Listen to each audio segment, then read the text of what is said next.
Welcome to the 40th episode of JewishDrinking.com, the podcast, video show, all that good stuff. I'm your host and creator of the JewishDrinking.com everything, Rabbi Drew Kaplan, and I'm really excited because this 40th episode is a totally new experiment in doing something of not having a guest or even me just talking right to you with camera, but I really just put it on yesterday. I said, hey, I'm putting this on Facebook.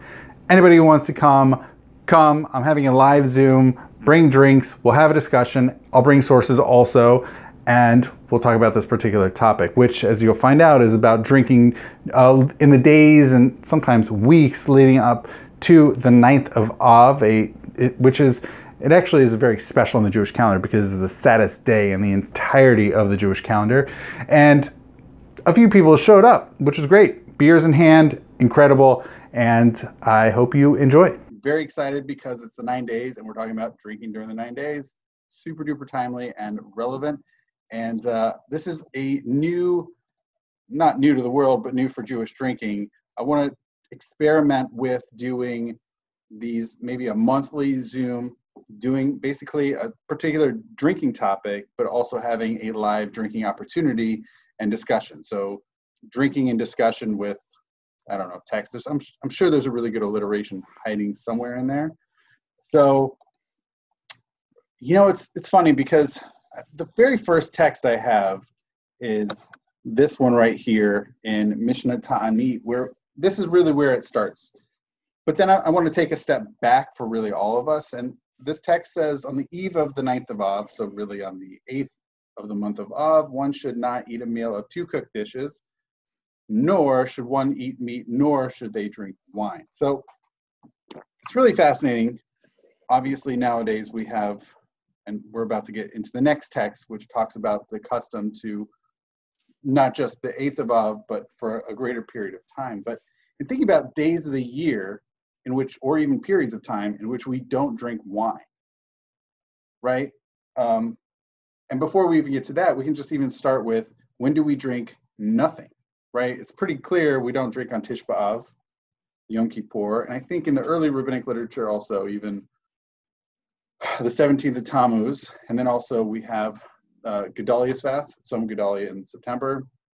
We have Asara B'Teves, and then much later on, later developments, we get Tanis B'chorim, we get the fast of the firstborn, we also get, in the Gaonic period, we get Tanis Esther, before Purim. So these are the fast days in which we don't even consume, we're not supposed to consume food, any beverage whatsoever. So then we have Tishbaf, one of these significant days of avoiding all sorts of drinking, and even the day leading up to it, we also avoid wine altogether. So there's not many days of the year where we altogether avoid wine. I mean, it's literally probably on 2 hands, you can count how many days of the year you're supposed to avoid wine, at least in rabbinic literature.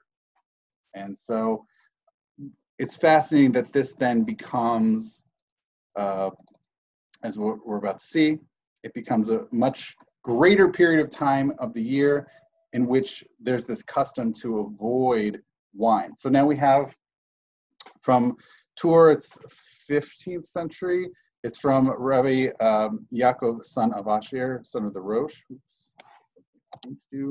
So we have this statement here. So he quotes a few things leading up to Tishbaf, that there are some who they basically fast, yada yada yada. But then we get there's some who say, okay, there we go. There's a Minhag Ashkenaz of Yechidim, so special people that hold back from meat and wine from the 17th of Tammuz all the way, and then from Rosh Chodesh all the way. I'm sorry. There are 2 sets of people. There are people from Rosh Chodesh and so forth. They hold back from wine and meat, aside from Shabbat. Then they eat meat and they drink wine just like the entirety of the rest of the year, that's Shabbat. But then you have these special people, these Yechidim, these special individuals, that they avoid eating, they refrain from consuming meat and drinking wine from the 17th of Tammuz all the way up until the 9th of Av. So that's 3 weeks. 3 weeks avoiding 3 weeks is a long time, aside from Shabbat. This is a very clear exception. No, Shabbat, there's no reason to avoid having meat and wine. Shabbat, that still goes untouched. What Rabbi Yaakov here, son of Asher, writes is, "V'chein kasav harambam yesh mishnogin shalolecho basar me Rosh Chodesh Av." So even Rambam, Maimonides, was already writing about this custom that had already taken root in his time. So basically, we have this sort of Ashkenazi, these special people that start for basically this entirety of 3 weeks, minus Shabbats, that avoid meat and wine. And then throughout the entirety of Ashkenaz, and even, I presume, in the Sephardic lands, even from Rosh Chodesh all the way up to the 9th of Av. So that's really 9 days, basically, although it's technically 8 because there's got to be at least one Shabbat in there. Okay, so we have 8 days, basically, which, if you think about it, we went from single-digit days throughout the entirety of the year in which we avoid meat and wine to now going to double digits, really, on the basis of this. So jumping ahead so we have Darchei Moshe, which is a commentary on the Torah, but it's by Rabbi Moses Isserlis, Moshe Isserlis, and we'll see some of his writings later in the 16th century. But he says it's written in something that Maharil wrote, that since it's permissible to drink wine at this it's permissible to drink wine at, what if it's a mitzvah meal of sorts, right? Does that meet an exception?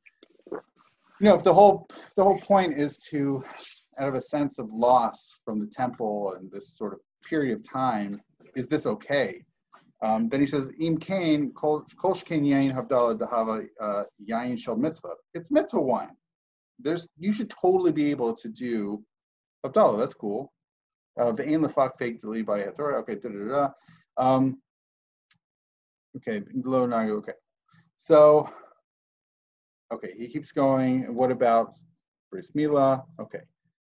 So he says, "V'kasav o ba'agudah." It's also written, furthermore in Agudah, "Denogin shelo lishtot shechar." We're accustomed not to drink beer. Vein haminhag bidvarav. We definitely do not do that.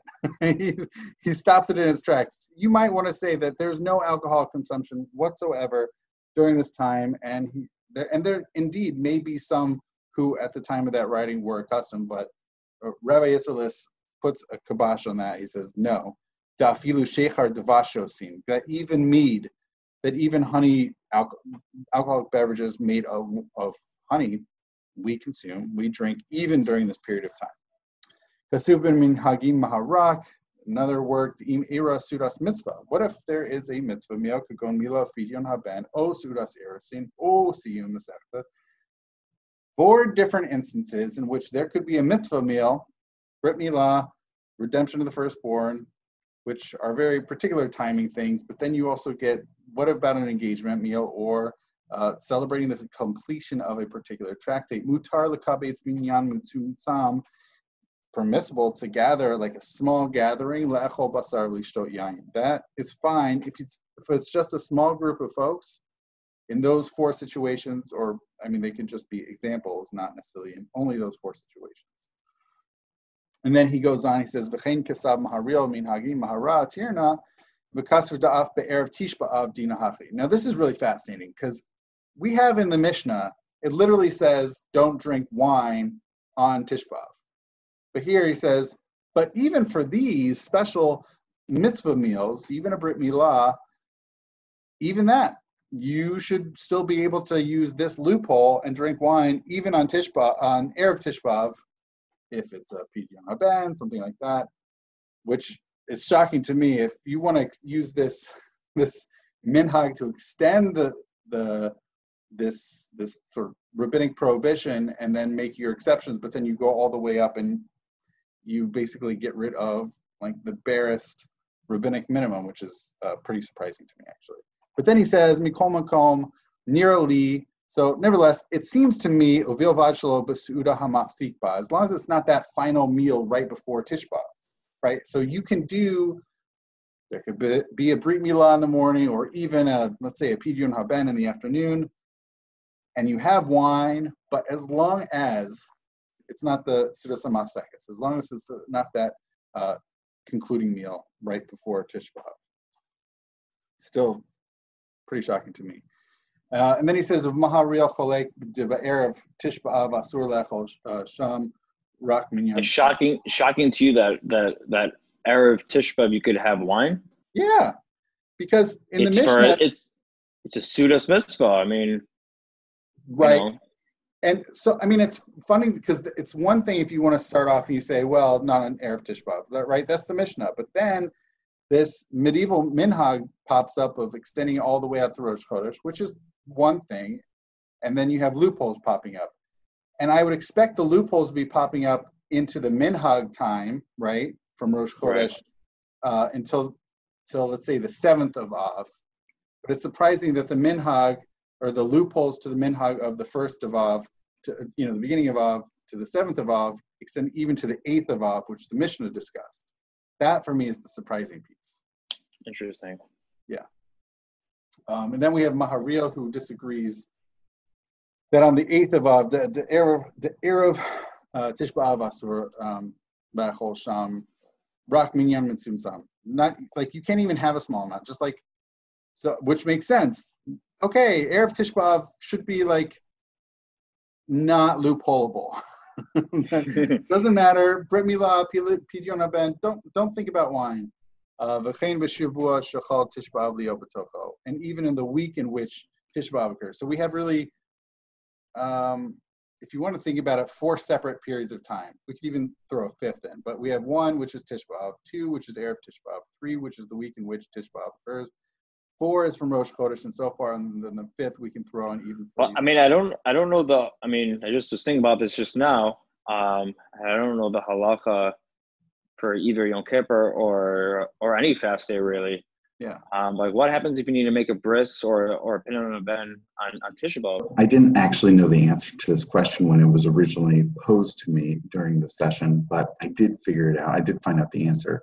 And as far as Brit Milah on this day of Tishbaf, then they basically do it in the afternoon. And here's what's really interesting, that it's not the father of the boy who gets to drink the wine. It's actually the mother of the boy who's being circumcised that day. She should drink from this wine. Although if she, for whatever reason, is not able to be there or not able to drink the wine, then the wine should be secondarily given to a kid to then drink thereof. Now, as far as a Pidyon Haben, it seems from the Shach, it's one of the commentaries on the Shulchan Aruch. Basically, one possibility, it's a really challenging situation on the redemption of the firstborn. What should you do on Tishbaf? And one possibility is to just have the Pidyon Haben in the evening and then have the festive meal after the fast is over. Another thing is the Aruch HaShulchan. Rabbi Epstein talks about just pushing it off, just doing it after the fast because it's such a challenging thing. But as far as the Brit Milah goes, yeah, that's a pretty fascinating thing of just giving the wine to the mother of the baby. Okay, so now we get to really important stuff, which is the Shulchan Aruch. Okay, so this is this gets a much more radio play, so to speak, than Darchei Moshe. A lot more attention. And so Rebbe Yosef Karo writes in the 16th century, Yesh nogin shelo lecha basar v'shelo lishtot yain b'shabbat zu. There are those that are accustomed not to eat meat nor to drink wine during this week. V'yesh mosifin mirosh chodesh ad hatanit, v'yesh mosifin mi yizayim b'tammuz. So there's some who add not only just the week, but they even go further to Rosh Chodesh, and then some who even extend it to the 17th Tammuz. Permitted to drink wine for Havdalah and Berachas Hamazon is what Rabbi Cairo writes in the Shulchan Aruch. So it's fascinating because these are two really different things. On the one hand, we have the wine for Berachas Hamazon is something that, I don't know, even in the Talmud, they're like, well, it's something that's nice to do, and they keep trying to figure out whether it's an obligation or not. And it's a practice that has been done, but it's not obligatory. Havdalah is a vastly different topic because both it's funny because in Talmudic times, they really tried to require it to be wine, except certain times you could have beer in extenuating circumstances. it's also fascinating. I'm thinking about Maimonides, the Maimonidean conception of Havdalah, because Rambam really puts Havdalah and Kiddush as really two parts of the same mitzvah. Of Kiddush is beginning Shabbat and Havdalah is concluding Shabbat, and you need wine, and it's a mitzvah. It's like a significant mitzvah. That would be presumably something that's really solid, more solid than Birkat Hamazon. Interestingly, Rabbi Yisraelis here writes, V'nogin lahachmer shelo lishtot b'yayin, lishtot yayin b'Birkat Hamazon v'lo Havdalah. So for the Ashkenazim, it's customary to even be stringent, not even to drink. For Birkat Hamazon is one thing, but even Havdalah is fascinating. But then he gives this really fascinating thing. So, which is we give to a child, which is it's an interesting thing. Like you still have wine for Havdalah, but yet you give it to a child who's not really as part of this this refraining from having this wine. But then he goes on at a mitzvah meal, like we saw in his other writing, Darach Moshe. We eat meat and drink wine at these four different things: Mila, Pidyon Haben, Siyum, engagement meal. All those who are relevant to the meal, but you should make it small. But then he goes on, so that's from Rosh Chodesh, and then for the week that Tishbaf, don't eat meat, don't drink wine, except for a small group for those situations. And then even, again, Tishbaf, on the 8th of Av, it's fine as long as it's not that final meal. Really cool. Then we get his comment, it's permitted to drink all types of alcoholic beverages, even mead. Really cool stuff. There's this really cool, we have Shari Teshuva, which is Gates of Response by, which is Rabbi, oh shoot, I'm forgetting his name at the moment, but he quotes this Rabbi Isaac Zekel Etthausen from the 18th century who says, you know, he really wants wine. Beer just doesn't work for him, right? Not all of us can have this delicious, good, grain-based beverage.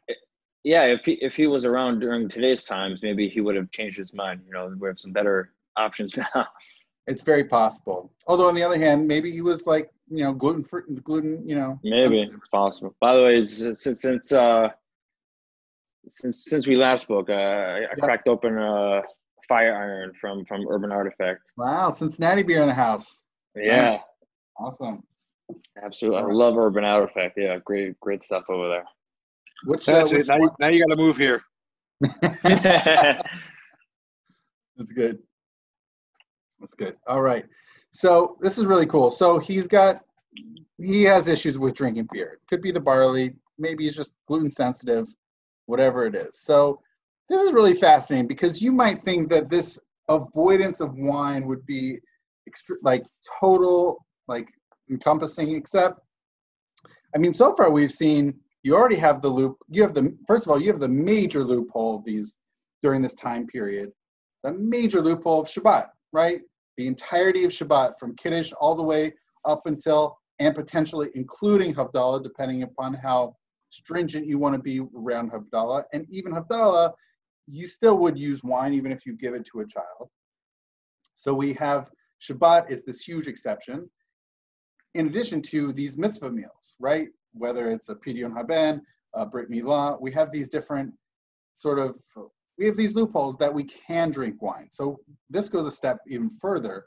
What if you're just having dinner, right? You just want a little, you obviously going to have some alcohol with your dinner.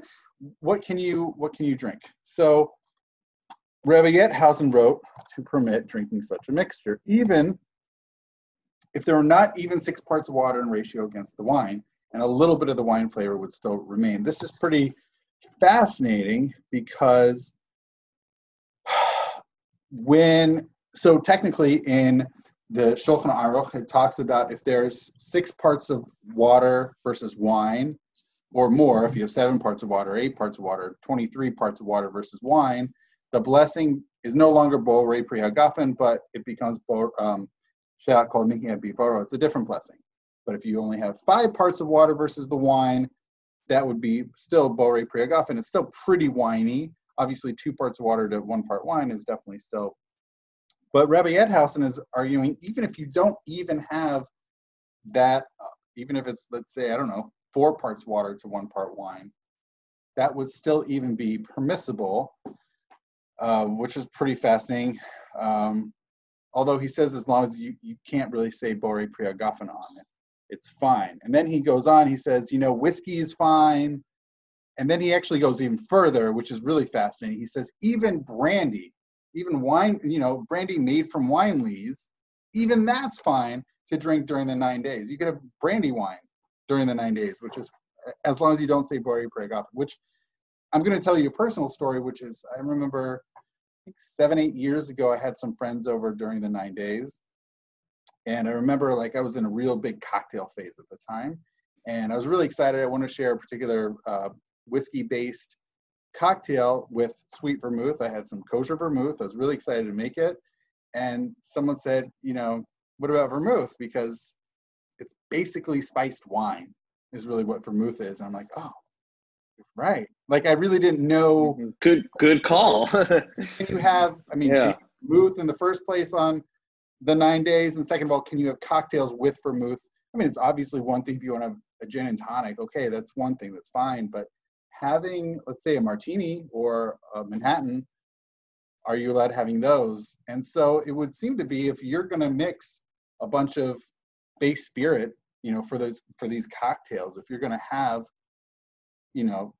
maybe then it would be fine. It would seem to be, right? So for instance, if you just want to have a martini during the 9 days, you put enough gin against that dry vermouth, you're good.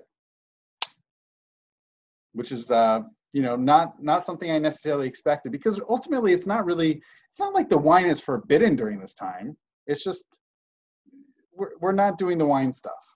And then, yeah, there's, yeah. It's brought down in Kabbalistic things and Kabbalistic literature that there's something when you drink wine, it's a holier thing. It's not like when you're drinking beer or vodka or gin or something, whatever,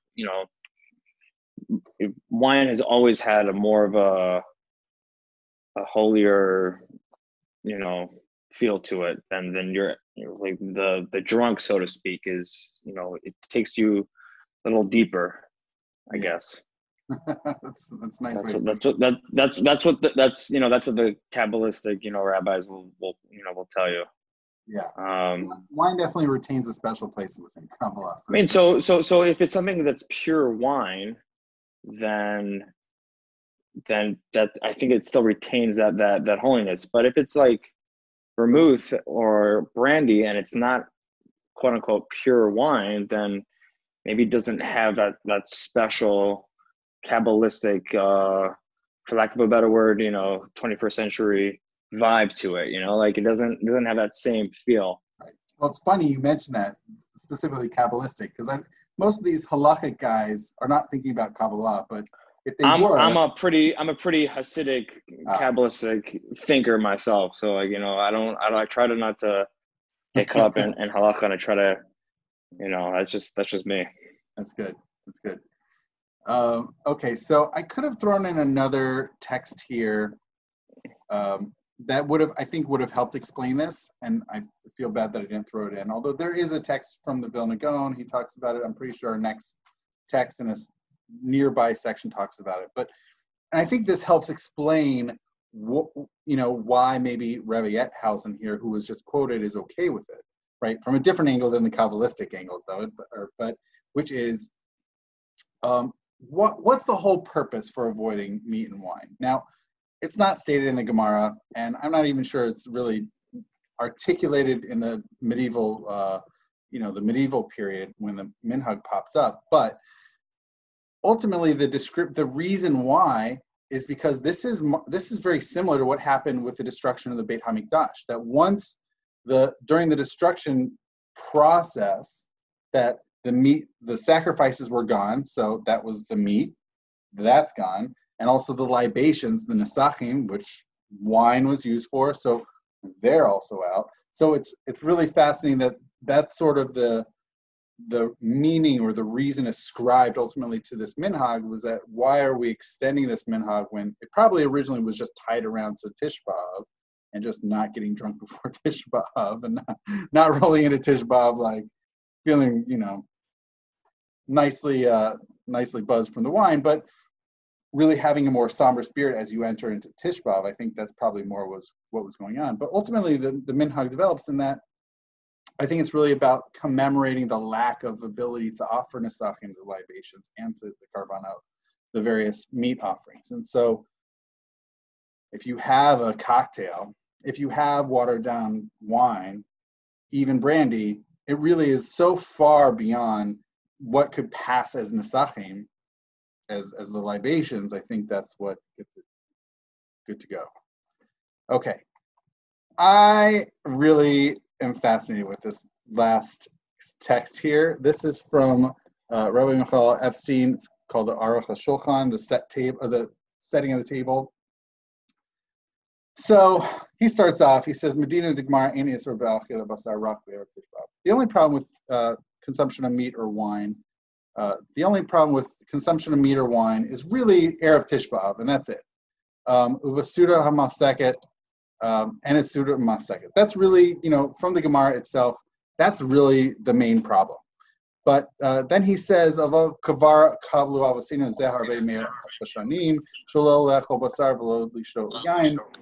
Chodesh Av all the way till after Tishbaf, aside from Shabbos. Okay, and then he actually, he does specify. Then he says, because of all our sins, then we've lost the ability to offer nesachim. We've lost the ability to offer up karbanos. So therefore, we've lost. This is why the minhags popped up. It's because of avoiding wine, avoiding meat because of the karbanos. And then he says, "V'yeshinagu means shiva asar b'tammuz." We have this whole 3 weeks shabo boto tamid because we even lost the daily karban. Okay, daily offering. He goes on. Okay, now. He writes this really great thing, which is there are many who just think this is, you know, such crap. They just don't really care for it. Okay, I don't, blah, blah, blah. But he says, look, you know, it's funny because just to put this into context before we go into this, I did mention at the outset that, look, when really, if you look back to our sages, you look back to the Talmud, there's really a single digit number of days in the entirety of the year that we really refrain from wine, including fast days, right? It's really not that many. Starting, if we want to extend this from Rosh Chodesh, and even for those who have this whole 3 week period of avoiding wine and meat, except for Shabbat, this is a long time. This is a whole bunch of days. Now we're in double digit days, if not multiple weeks of avoiding wine throughout the year, which is just really not what we do. And you know, for people who are really into wine, and I'm not a wine-centric person, so I don't really have a lot of sympathy for them. I'm sorry, wine people. But, you know, like, I'm very much a beer and whiskey guy. I'm sorry at this point in my life. I'm sure in 20 years when I become a wine person, I'll look back and say how foolish I was. But there are probably a lot of people, and you may know of this, people create all these siyum masechtot because let's find an excuse to, you know, leverage these loopholes that we can have our meat during this time, during the week, not just Shabbat. So, you know, that's not necessarily the only reason to make a siyum. Right. So above, right, whether it's a Brit Milah, the Bleibergs have come. Welcome, Bleibergs. Yes, welcome, fellows. So, I love this framing that he puts around it. It says, look. You know, especially with people trying to find all these loopholes and excuses, like, come on, guys. Hello, Harbe Mahumo. There are plenty of nations. There are plenty of folks out there. You know, Klim Harbe Shubo, Lobasar, Velochala, Velobetzi. They don't eat, like, they're struggling to have eggs, meat, and dairy, and like milk. Like, they're struggling. Vanachnu Ambane Israel, Shalenu Nemar Kadoshim to you. But us, we're the Jewish people. We're supposed to be holy. Lo yover latzor atzmam shmona yamim b'shana. We can't hold ourselves back for 8 freaking days. And I'm assuming he's saying 8 and not 9 because there's going to be a Shabbat somewhere in the mix, right? lo yavu latzoras, that we can't hold back. L'zikron beit kadshinu v'tifartinu. This is our holy place. This is our holy temple. It's really special for us. Like, let's give up a week plus. You know, we can hold back, not be so fancy for 8 days. And so I thought that was the coolest thing. I'm like, oh man, he just like really puts it into a broader context and perspective and really frames it up for us, that it's not simply like, okay, we can hold off from wine and meat. We can, sure, we can get into all these loopholes, etc., but like, relax. So I thought that was a pretty fascinating way to contextualize this time period and saying, like, let's hold off. It's a little Lent-like that we should be holding ourselves back. Like, we can't control ourselves from 8 days. So shouldn't we try to apply that in other ways? Also, shouldn't we hold ourselves back even from beer? I say this as I'm drinking mango seltzer, but I mean, I've had to assume. I think it's really because he specifically within that same section connected it to the Nesachim. Really being specifically about that should be enough as far as available. About the meat and wine. I think that's why for him, he's okay with it. And he also understands precedent. It was already in very clearly in Rabbi Yisraelis in his commentary to the Shulchan Aruch and saying, yeah, I mean, beer, mead, whatever you want, it's fine. It's just not wine. You also have to know the Metzias is that back then water wasn't as commonly drunk. Beer was what people drank. Right. I mean, I have a patient. She grew up in a mining town in Pennsylvania, and she said the water wasn't safe, so they drank beer. Like that was what she grew up drinking. 20th century. I mean, she just turned 100. So wow, 20th century-ish. It's incredible. There's the halacha was based on the Metzias. Right. People weren't going to be drinking wine for other things other than simcha. But whereas other beverages, that was what they drank every day. Right.